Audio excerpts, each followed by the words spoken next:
हा राईस म्हणजे एकदम स्पेशल असा राईस आहे बरं का. हा चायनीज राईस आहे, जो की माझ्या जाऊबाईंचा स्पेशल असा राईस आहे.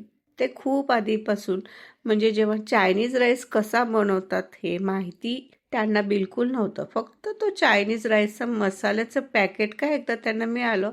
नेहमीच्या भातामध्ये त्यांनी तो मसाला टाकला आणि मस्त असा चायनीज राईस म्हणून फेमस केला घरामध्ये. तेव्हापासून ना सगळ्यांना हा राईस खूप आवडतो.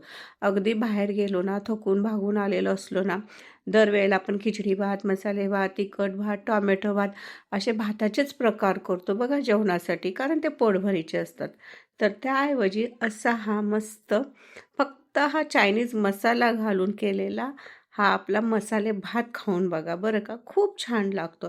साधी सोपी रेसिपी आहे. कुकर गरम केला आहे, तेल टाकलं, त्याच्यामध्ये जिरे मोहरी टाकले, लांब पातळ चिरलेला कांदा टाकला, थोडासा परतवला, मग त्यात हळद टाकली आहे, मिरची पावडर टाकली आणि चायनीज मसाला राईसचं पॅकेट टाकलं.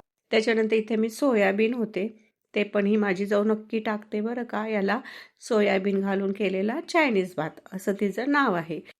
सोयाबीन आपण बाजूला थोडेसे गरम पाण्यातून काढून त्याचे तुकडे करून घेतले, ते घालून घेतले.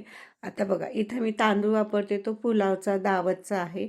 3 वाटी इथं तांदूळ मी स्वच्छ धुतला, त्यातलं पाणी निथळून काढलं आणि 10 मिनिटं असंच ठेवून दिलं होतं. तांदूळ आपण याच्यामध्ये घालायचा, छान फोडणीमध्ये 2 ते 3 मिनिटं सगळा तांदूळ परतून होईल अशा पद्धतीने मस्त हा तांदूळ परतून घ्यायचा.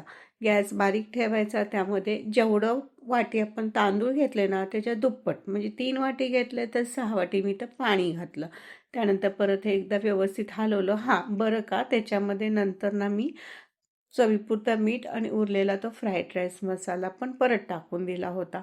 आठवणीनं सांगते. अशा पद्धतीने हा मस्त चायनीज फ्राईड राईस करून बघावं, खूप छान लागतो. गरमागरम करून खावा, मस्त असा लागतो. आवडली रेसिपी तर माझ्या ह्या वेदिका रेसिपी चॅनेलला नक्कीच सबस्क्राईब करा, लाईक करा, शेअर करा, बेल बटन नक्की प्रेस करा. चला गरमागरम राईस खाऊन घेऊया आधी.